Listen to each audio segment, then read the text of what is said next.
2 after 10, so I'll go ahead and get started and call the informational meeting to order. Just as a reminder for folks on the call, this is a requirement of PA 57 that we do a twice annual informational update for members, both of the board, but also the community. So my plan is just to give an overview of some of our budgeted items and some of our ongoing activities. I'm also happy to take any questions toward the end.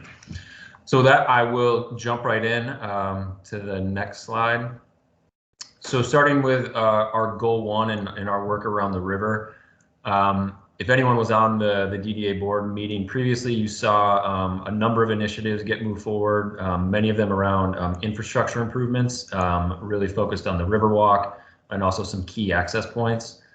In addition, some redesign for Lion Square. So we're continuing to make progress on the Riverwalk and on the edges and public spaces near the river. And that is going in tandem and sort of happening simultaneously as we continue our governance work and discussions. And so we have continued that scope of work. We hope and plan to be wrapping up most of that in the early portions of 2021. And that work is really starting to now, I think, focus and coalesce around the idea of setting up a new nonprofit, and then also looking at some long-term funding streams, long-term sustainable funding streams, one of which may include a recreational authority. In terms of next steps for that process, really looking at affirming the principles that the organizational leadership committee has put together, and then also stepping into work around an equity plan and a framework corridor plan, and looking at the entire river from Millennium Park up to Riverside Park. And as I think most know, that's happening in tandem with a number of community partners, importantly the city, as well as the Kent County. Next slide, please. Moving to a lot of important work happening as we kind of look to continue to build out our downtown neighborhood and make a home for a diverse population. So our team, and in particular Anna Marie Bowler, has been doing a lot of work with the Downtown Neighbor Network recently. In addition to looking at ways to host socially distant events, also continue to engage them through a monthly newsletter. So just a kind of monthly update around things that are happening that are relevant to residents. We're also in the process of setting up a website that would be devoted to resident issues and also provide a form of communication for resident groups to communicate.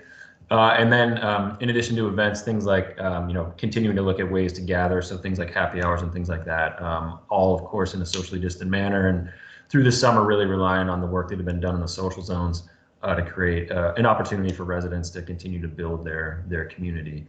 Along with that, we are moving along with our planning work on the west side in the dash lots 7, 8, and 9, also with some of the city-owned property on the west side. I think as many know, this was a recommendation that came out of GR Forward. These are some of the last kind of swaths of surface parking lot that are publicly owned. So we are engaged with a consultant team and a steering committee around what a build-out scenario and strategy may look like.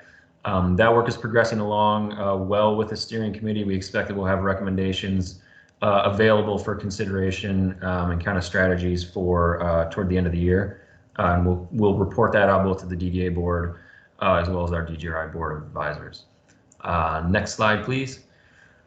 And the last slide related to goal 2. So want to point out that we are continuing work with Dwelling Place as well as a Corporation for Supportive Housing around development of a FUSE model in Grand Rapids. So FUSE stands for engagement and is really around providing permanent supportive housing with wraparound services for members of our community that need it. That is also going along in tandem with the exploration of a community land trust. And that is work that the DDA Board of Advisors approved last year. I should say the DDA Board approved last year and really related to our affordable housing goals. And so in December, Dwelling Place will be presenting out on some of their findings of that work. We had hoped to have the recommendations available sooner, but there was a slight delay due to COVID. Nonetheless, the work is continued.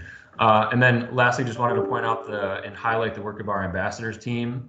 So we continue to monitor our stats monthly for the ambassadors, and they have been tremendous throughout throughout the COVID situation in helping to not only sanitize further, but also with the deployment of the social zones and also with the engagement with the city's HOT team, so the homeless outreach team. They have just been a tremendous asset, and we continue to really value and highlight the work that they're doing. Sorry, one more slide on goal 2. Just wanted to also highlight that we still continue to see a tremendous amount of construction activity. So all of the projects that were slated to occur prior to 2020 are still underway. Some experienced slight delays, but in terms of tallies, we are going to be delivering before the end of the year or early into next year, 44 new housing units, 302 new hotel rooms, a little over 1,800 new parking spaces, and significantly 578,000 square feet of new office. So a tremendous amount of development still is happening. I think is a good signal for our local market, but just as well as the region. And as these things come online, we'll continue to do what we can to support businesses and continue to identify opportunities for investment. Next slide, please. On the wayfinding and mobility front, a few things to highlight. One is that the priority project, both for the city and DGRI, recently opened up. So new medians, new street space amenities, new paved road has really, I think, been a boost to the neighborhood and sort of goes along in tandem with some of the other investments and improvements that have happened on Division recently, most notably the new historic streetlights. Along with that, we are in process of finalizing our wayfinding update plan, and so designs and strategies for that will be available at the end of the year. Recommendations happening early in Q1 of 21, and then the intent is that we would be budgeting for upgrading of the wayfinding system through our fiscal year 22 budget. That of course starts July 1. And then also just wanted to highlight the deployment of scooters in the district. So if you've been downtown recently, you have seen the scooters around. They are being pretty well used. We got a couple of numbers from our friends over at Mobile GR who are helping manage the system. Average daily trips, at least through the first week, were a little over 600. Total miles ridden within that 5-day time frame was a little over 6,000 miles, which is sort of hard to believe. But we've seen the scooters are being well used, and so we're going to continue to monitor with the city kind of how that pilot program goes. The intent is for the pilot to run through 2021, at which point some longer term decisions and infrastructure conversations would happen. The next slide, and similar to sort of our thinking around street spaces, just wanted to highlight and underscore the work of our social zones and the work that our team has been doing along with the city. So transforming public spaces into areas for people and also just business lifeline. So we've heard over and over again in our conversations with the business community around the importance of continuing to provide these public spaces. The DDA at their meeting this morning did authorize funding for a grant program that would help to winterize these spaces because we know that in order to continue to provide this support for the business community, we're going to need to get creative in how we're addressing the elements. And so that program will be out shortly, and we look forward to continuing to evolve these to support the downtown neighborhood. Next slide, please. On the goal 4 front, wanted to highlight some of the recent recipients of our retail innovation grant. So the Mel Styles tailor and shop opened up recently on Division Avenue. That was back in September. In addition, on Division, GR Noir is continuing with construction and will be open in November. So we're excited to welcome those two new businesses to downtown. On the next slide, wanted to highlight the work that we are finishing up with the Places platform team. So this was a plan and sort of research exercise that we initiated last year that is really for the first time mapping the full real estate of the city, putting it into this for-sale matrix, and then starting to uncover how different places, of which there's 67 in Grand Rapids, how they're performing related to their fiscal contributions to the city on a social equity standpoint, and then also from a health perspective. And so we are finishing that work up. Many of you should have received an invitation to an event later this month that'll really kind of unpack that information in more detail. But we do think this is going to be a really useful data to have as the city moves into a new master plan, but also just in downtown as we continue to think about development and the future growth of our community. Next slide, please.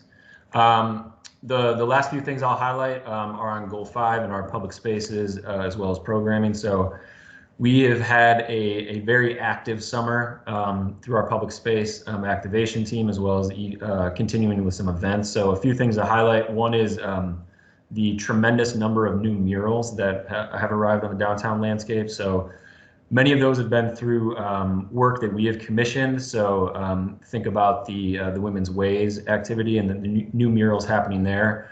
But we've also, through the Public Space Activation Grant, been able to provide funding for local artists to do murals and kind of reimagine some of the blank canvases that we have downtown. So I've highlighted a couple of those here. In addition, on the public space, we're continuing to add new amenities and park spaces. So one, importantly, is the Van Andel Arena. That has been a signature project of ours in collaboration with the Convention and Arena Authority. That is set to open here toward the end of the month or early next month, but you can start to see in the lower right corner there what that new space is beginning to look like. And then also wanted to highlight the skate park that we have been doing. We've been putting together in collaboration with the city. That is being installed up at 555 Monroe. Weather permitting, planning to open that up on Friday to invite the community down to a new park amenity that, as many of you know, has been a conversation locally for a number of years. So we're excited to see that get opened up. Next slide, wanted to highlight the work that we did with the city and some of our other key partners around events for the bridge. So the bridge, as some of you may recall, was the what we envisioned and imagined as a replacement for Art Prize, albeit with the new guidance from the state and county health department around how we can host events in the age of COVID. A couple of things to highlight. We had 44 events and activations over 37 days. 28 of those were in the DDA boundary. Within that, we had 6 cultural festivals, and 48 of the 48 event organizers that were involved, 28 were people of color or minorities. So we're happy to highlight that. In addition, this is certainly not approaching Art Prize, but we did see from our pedestrian encounters an increase in foot traffic from prior months of around 30%. So we did see an uptick. How that translated to economic support for businesses, I think we're still trying to uncover, but we did see more activity downtown during the Bridge Series. So we were happy to do that, and kudos to our team, as well as those at the city that helped to pull that off. And then the last slide, I touched on winter activation earlier around the social zones, but also this morning at our DDA board, we did receive authorization and funding for 3 new winter art installations that will be happening in 21. A couple of them are more passive, so you see the one at the top, kind of providing more light and shining designs, and this is one that we'll be looking to install at Anabawan Park. But in addition, you see the one on the right is it's called an urban tumbleweed, so a little more active participation and design, as well as the one on the bottom, which combines the two, where you have these teeter-totters that provide light and sound. And we'll install these. We're still working with our Goal 5 Alliance on where those will go, but we'll also do a number of programming events and activities around them to try to create a draw for people to come downtown during the winter season. That is my rundown for the informational meeting, but I would be happy to take any questions or comments that that folks might have.